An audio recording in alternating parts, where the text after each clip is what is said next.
Hello, I am Dr. Yong-soo Choi, a neurosurgeon at Cheongdam Wooridul Spine Hospital.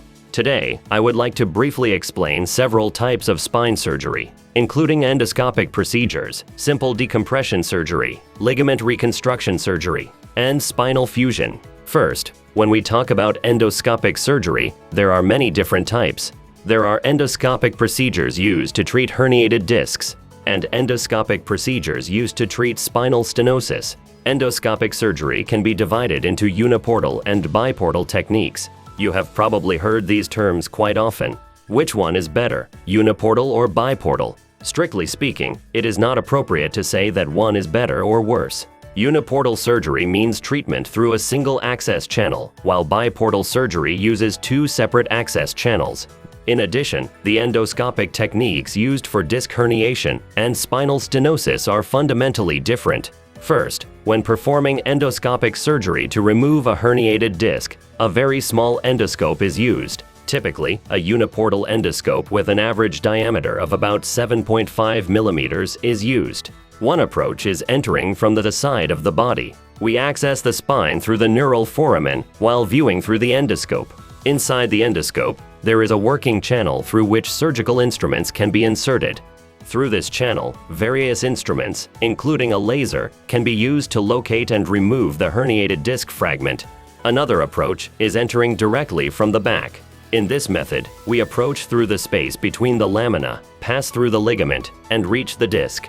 Again, while viewing through the endoscope, the herniated disc is identified, removed, and treated with a laser. In endoscopic surgery for disc herniation, the bone is not significantly disturbed.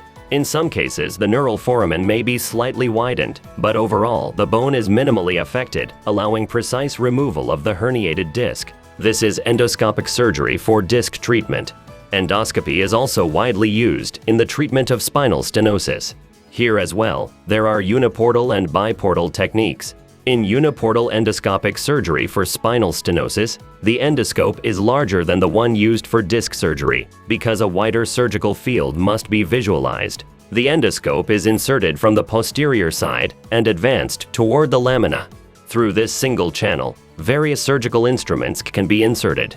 While viewing through the endoscope, part of the lamina is removed, meaning that a portion of the bone is shaved away. This allows the endoscope to advance further and the ligamentum flavum to be removed. Now, what about the biportal approach?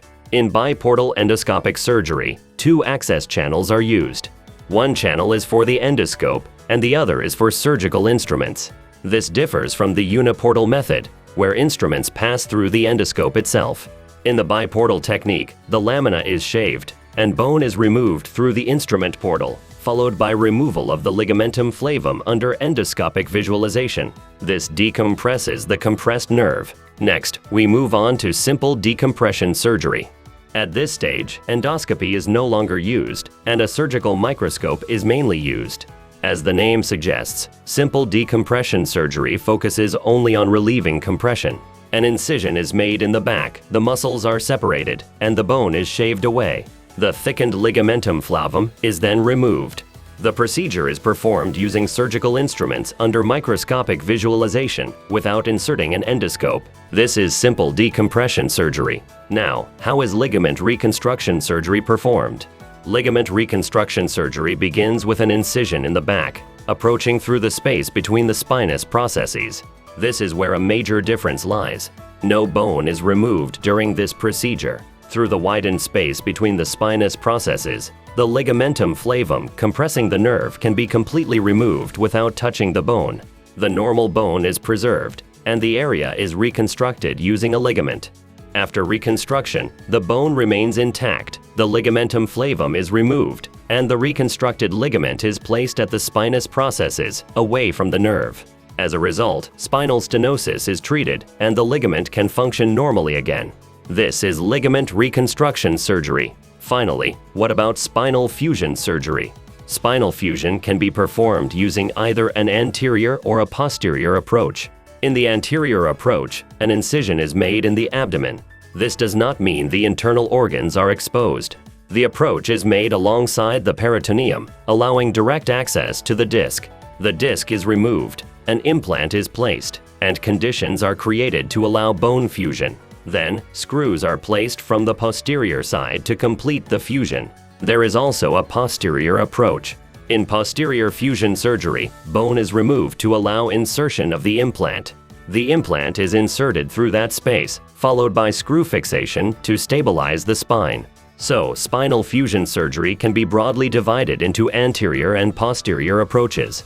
Today, we briefly reviewed endoscopic surgery, including uniportal and biportal techniques, endoscopy for disc herniation and spinal stenosis, as well as surgical treatments such as simple decompression, ligament reconstruction, and spinal fusion.